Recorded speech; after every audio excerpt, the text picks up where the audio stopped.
কি অবস্থা সবার? এনিমে সেন্সে চ্যানেলে তোমাদের সকলকেই জানাই স্বাগতম। তো আজকে আমরা নারুটো শিপুডেনের 38 নাম্বার এবং 39 নাম্বার এপিসোড সম্পর্কে জানবো। তো আগের এপিসোড গুলো যারা দেখোনি তাড়াতাড়ি গিয়ে দেখে আসো আর আমাদের চ্যানেলটিকে সাবস্ক্রাইব করে পাশেই থেকো।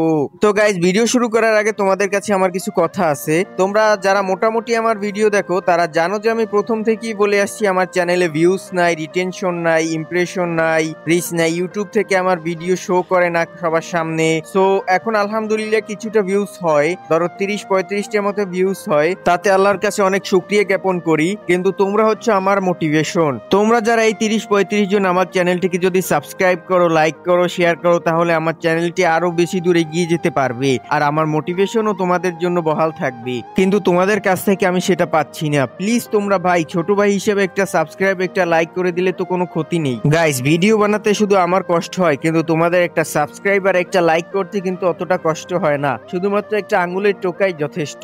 তাই প্লিজ তোমরা ছোট ভাই হিসেবে আমাকে একটু সাপোর্ট করো। তো চলো বেশি বাড়তি কথা না বাড়িয়ে মূল ভিডিওতে চলে যাই। এপিসোডের শুরুতে ইয়ামাটো বলছিল নারুটো আর সাই একই টিমে থাকবে। এটি শুনে নারুটো একদমই খুশি হয় না। আর সাকুরা বলে, এর মানে আমি আর ক্যাপ্টেন ইয়ামাটো একই টিমে, কিন্তু আমার চিন্তা হচ্ছে ওদের দুজনকে নিয়ে। নারুটো বলে, অনেক হয়েছে ক্যাপ্টেন ইয়ামাটো, আপনি আমাকে সাইয়ের সাথে কেন দিচ্ছেন? ইয়ামাটো বলে, কি হয়েছে তোমার, কোনো সমস্যা? তখনই সাকুরা বলে, এক্সকিউজ মি ক্যাপ্টেন ইয়ামাটো, যদি আমাকে আর নারুটোকে একই টিমে দিতেন তাহলে ভালো হতো, কারণ আমি আর নারুটো অনেক সময় ধরে একই টিমে আছি, তাই আমাদের দুজনের মিল হবে। কিন্তু ইয়ামাটো বলে, সাকুরা একমাত্র আমাদের টিমের মেডিকেল নিনজা, ওর যদি কিছু হয়ে যায় তাহলে আমরা অনেক বিপদে পড়ে যাব। এই কারণে ইয়ামাটো সাকুরাকে নিজের সাথেই রাখতে চাচ্ছে যাতে ও সেফ থাকে। সাকুরা বলে, আপনি ঠিকই বলেছেন ইয়ামাটো। তখন ইয়ামাটো বলে, সাই যে ইনফরমেশন দিয়েছে সে অনুযায়ী এনিমির অনেক স্কিল হতে পারে, তাই আমাদের এখন শুধুমাত্র মিশনে ফোকাস করতে হবে। তারপর ইয়ামাটো ঘরের বাইরে আসে আর বলে, নিশ্চয়ই ওই স্পাই তেনজেন ব্রিজের দিকে আসছে। আর তখনই দেখা যায় একজন লোককে, সম্ভবত একটা স্পাই যে শাশুড়ির সাথে দেখা করতে আসছে। তারপর সকালবেলা তেনজেন ব্রিজে দেখা যায় নারুটো আর সাই পাথরের পিছনে বসে অপেক্ষা করছিল সেই স্পাইয়ের জন্য। তখন দেখা যায় অরোচিমারুর ওই স্পাই ব্রিজে আসে। নারুটো বলে, তাহলে ওই যে চলে এসেছে, সবাই রেডি হয়ে যাও। তখন নারুটো পেছনের দিকে তাকায় আর আমরা দেখতে পাই শাশুড়িকে, মানে ইয়ামাটোকে যে শাশুড়ির রূপ ধরে দেখা করতে যাচ্ছিল।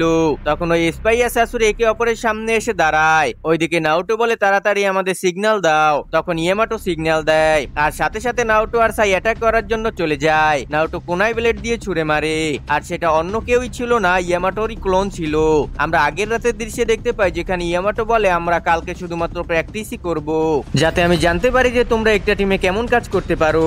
বর্তমানে দেখা যায় নারুটো ইয়ামাটোর উপরে অ্যাটাক করে, কিন্তু ইয়ামাটো পাল্টা অ্যাটাক করে এবং দূরে সরিয়ে দেয়। আর সে নারুটোকে আরো বলে যে আরো জোর লাগাও তোমরা সবাই। নারুটো তার রাশিংগান ব্যবহার করে অ্যাটাক করার জন্য, কিন্তু ইয়ামাটো ওকে ধরে ফেলে আর উড স্টাইল জুৎসু ব্যবহার করে, কিন্তু নারুটো ওখান থেকে জাম্প করে অ্যাটাক করে ইয়ামাটো ওকে ধরে ফেলে। তখন সাইকে দেখা যায় সে তার ইনোক ব্যবহার করে আর নারুটো আর ইয়ামাটোকে বেঁধে ফেলে আর ওখান থেকে দৌড়াতে শুরু করে। তখন নারুটো বলে, আরে কোথায় যাচ্ছ বলো, ক্যাপ্টেন ইয়ামাটোকে ধরার কথা ছিল, আমাকে না। তারপর সাকুরা নারুটোর কাছে আসে আর বলে, আরে নারুটো, ওটা দেখো ক্যাপ্টেন ইয়ামাটো না, তুমি ভালো করে দেখো। তখন নারুটো দেখে ওটা ইয়ামাটো না, ওটা একটা সাবস্টিটিউশন জুৎসু ছিল। এটা দেখে নারুটো ওখানে প্রায় পাগলই হয়ে যাচ্ছিল। কিছুক্ষণ পর সাইকে দেখা যায় সে ইয়ামাটোকে ধরে ফেলেছিল। ইয়ামাটো বলে, গুড জব সাই। তখন ইয়ামাটো মনে পড়ে লেডি সুরারে তাকে বলেছিল সাইর উপরে যেন ভালোভাবে খেয়াল রাখে, কারণ সাই ব্ল্যাক অপস এর ট্রেনিং ডিভিশন থেকে এসেছে, যেটা ডানজো শুরু করেছিল আর ও ডানজোর আন্ডারে কাজ করে। তখন নারুটো বলে, তুমি কি করতেছিলে বলো? তখন সাই চিন্তা করে সে তো নারুটোকে বেঁধে রেখেছিল। তারপর তার খেয়াল যায় সাকুরার দিকে আর ভাবে নিশ্চয়ই সাকুরা নারুটোকে মুক্ত করেছে, কিন্তু এটা করতে অনেক শক্তির দরকার, আমার উচিত ওর থেকে একটু দূরে থাকা। তখন ইয়ামাটো বলে, আজকের জন্য এতটুকুই যথেষ্ট, আর তার সাথে জুৎসুর মাধ্যমে সে তৈরি করা ব্রিজটাকে গায়েব করে দেয়। এরপর নারুটো সাইকে জিজ্ঞেস করে, তুমি কি জানো টিমমেটের মানে কি? আর সাই তার স্ক্রলে লেখা দেখায় আর বলে, হ্যাঁ আমি জানি টিমমেট এভাবে লেখে। নারুটো বলে, আরে বলো তো, আমি এটা বলিনি। কিন্তু সাই বলে, নিজে ভুল করে আরেকজনকে দোষ দিও না। সাই আরো বলতে থাকে, নারুটোর ভুলের জন্য ইয়ামাটো সাবস্টিটিউশন জুৎসু করে জঙ্গলের দিকে পালাতে পেরেছিল। নারুটো বলে, তুমি আগে থেকে যেহেতু জানতে তাহলে আমাকে কি জন্য বেঁধে রাখলে? তখন সাই বুঝতে পারে নারুটো অনেক ক্ষিপ্ত হয়েছিল এবং ও তার ইমোশন দিয়ে কাজ করতেছিল। সাই ওকে বেঁধে রেখেছিল যাতে সাই ওই মিশনটা পূরণ করতে পারে। যদি নারুটো এমন ভাবে অশান্ত হয়ে মিশন করতে থাকে তাহলে মিশন কমপ্লিট হবে না। এটা শুনে নারুটো অনেক রেগে ওখান থেকে যেতে শুরু করে আর বলে, আমি তোমাকে কখনোই আমার টিমমেট মানবো না।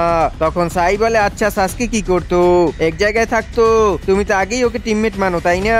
এটা শুনে নারুটো ওখানেই থেমে যায়। সাকুরা বলে এখন নারুটো যে কোনো সময় ফেটে পড়তে পারে যদি সাই এমন করতে থাকে। তারপর সাই বলে তুমি এমন কাউকে কিভাবে টিমমেট বানাতে পারো যে কিনা সম্পূর্ণ ভিলেজকে ধোকা দিয়েছে?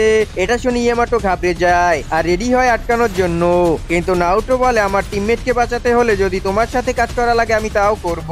এটা বলে নারুটো ওখান থেকে দূরে চলে যায়। সাই বলে কেউ আমাকে বলবে কি জন্য এত সাসকের ব্যাপারে ভাবে ও? সাকুরা বলে নারুটোর কাছে ও শুধু একটা টিমমেট না, নারুটোর আপন ভাইয়ের মতো। তোমারও তো একটা ভাই আছে তাই না সাই? সাই বলে আমি তোমাকে আগেই বলেছি আমার কিছুই ফিল হয় না। এরপর নারুটোকে দেখা যায় অনেক রাগ করেছিল আর সাথে অনেক উদাসও ছিল। এটা থেকে সাকুরা বলে সাই একবার ভাবো তো, তুমি যদি তোমার ভাইকে হারিয়ে ফেলো তাহলে তোমার কেমন ফিল করবে? সাই বলে ও আচ্ছা, কিন্তু আমার ভাই তো অনেক আগেই মরে গেছে, এর মানে আমার নারুটোর মতো ফেস বানাতে হবে। সাকুরা বলে এটা কি বলছো তুমি? সাই বলে পরিবার থেকে কেউ আমাকে এই প্রশ্ন জিজ্ঞেস করলে আমিও নারুটোর মতনই ফেস বানাই। এটা শুনে সাকুরা বলে এই আবার পাগল হয়ে যায়নি তো? আর সাইকে ধমকাতে থাকে যাতে পরের বার সে সাসকের ব্যাপারে কোনো কিছু বললে ওকে আস্থা রাখবে না। তারপর ইয়ামাটো বলে অনেক হয়েছে, এখন আমাদের যেতে হবে। সাকুরা আর সাই নিজেদের মধ্যে তর্ক করতে থাকে। নারুটো বলে অনেক হয়েছে, চলো এবার, আর আমাদের কালকে অনেক কাজ আছে। পরের দিন সকালে দেখতে পাই সবাই মিশনের জন্য বেরিয়ে পড়েছে। তখন ইয়ামাটো বলে আমরা পৌঁছে গেছি, সবাই রেডি হয়ে যাও। এরপর আমরা দেখতে পাই তেনজিন ব্রিজের কাছে সাই তার জুৎসুর মাধ্যমে কিছু ইঁদুরগুলোকে তৈরি করে ছেড়ে দেয়। তারপর ইঁদুরগুলো সাইয়ের কাছে চলে আসে। তখন সাই সবাইকে বলে ব্রিজের আশেপাশে কেউ নেই। ইয়ামাটো বলে অনেক ভালো, চলো সবাই এখন প্ল্যান অনুসারে কাজ করি। আর নারুটোকে শাশুড়ির ছবি দিয়ে বলে এটাকে ভালো করে ধরো।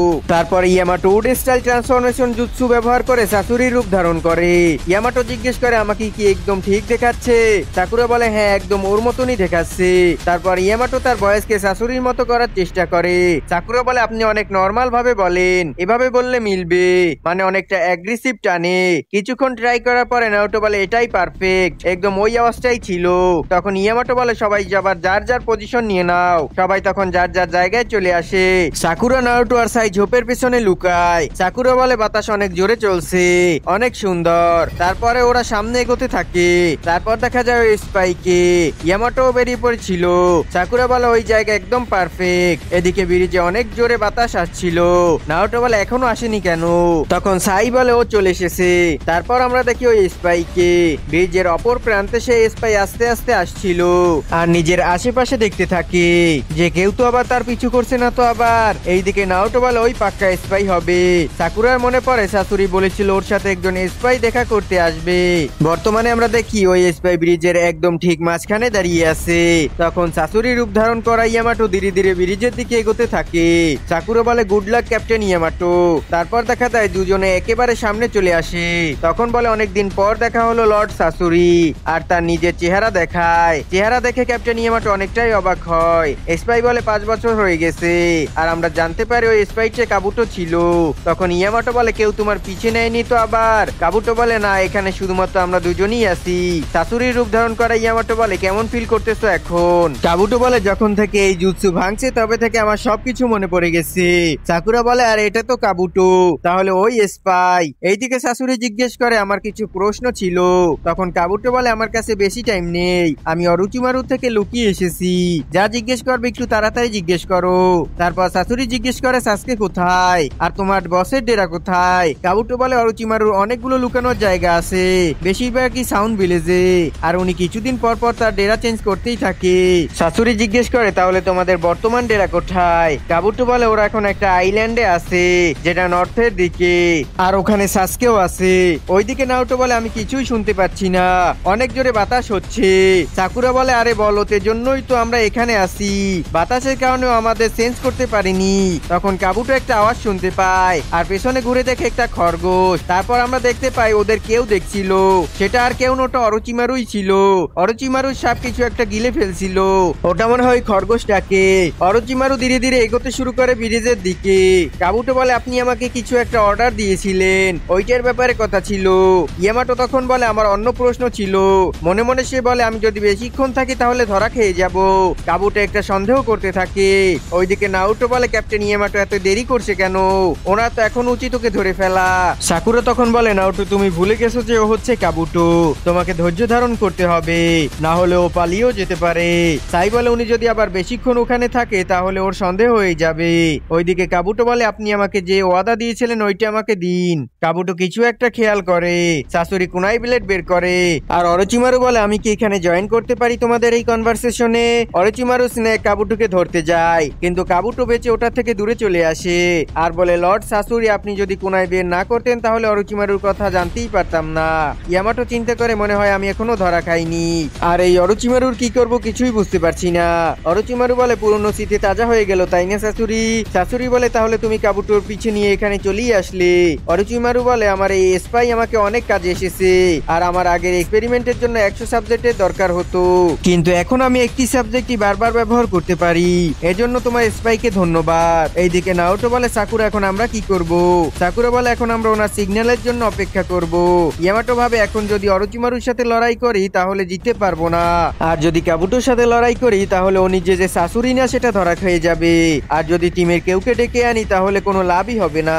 আমরা দেখতে পাই কাবুটো তার হাতে চাকরা প্লেট বানিয়ে শাশুড়ির উপরে অ্যাটাক করে দেয়। এটা থেকে বাঁচতে ইয়ামাটো উপরে জাম্প করে, তখনই অরোচিমারু তার স্নেক দিয়ে অ্যাটাক করে, কিন্তু ইয়ামাটো তার সাবস্টিটিউশন জুৎসুর মাধ্যমে বেঁচে যায়। অরোচিমারু ওনার স্টাইল দেখে বুঝে যায় যে এটাকে।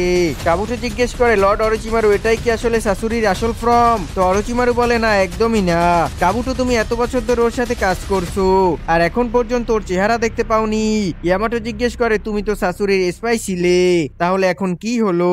কাবুটো বলে এখন আর নাই, কারণ লর্ড অরোচিমারু অনেক আগেই ওই জুৎসু ভেঙে দিয়েছে, আর তা বাদে তুমি কে। অরোচিমারু তখন বলে কাবুটো আমি তোমাকে পরে বলবো নে, এখন পেছনে যে 3জন বাচ্চা লুকিয়ে আছে ওদেরকে ডাকো।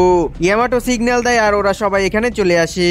নাওটোকে দেখে অরোচিমারু বলে আরে এ তো 9 টেলস, চলো দেখি কে বেশি শক্তিশালী। আর এরই সাথে এপিসোডের সমাপ্তি হয়ে যায়। সো গাইস সামনের এপিসোডে আমরা নারুটো আর অরোচিমারুর সাথে একটা ধুমধুমার ফাইট দেখতে পাবো। আর সে পর্যন্ত দেখতে হলে চ্যানেলটিকে সাবস্ক্রাইব করে পাশেই থেকো। আর দেখা হবে পরবর্তী কোনো ভিডিওতে। ততক্ষণ সবাই সুস্থ থেকো, ভালো থেকো, টেক কেয়ার, আল্লাহ হাফেজ।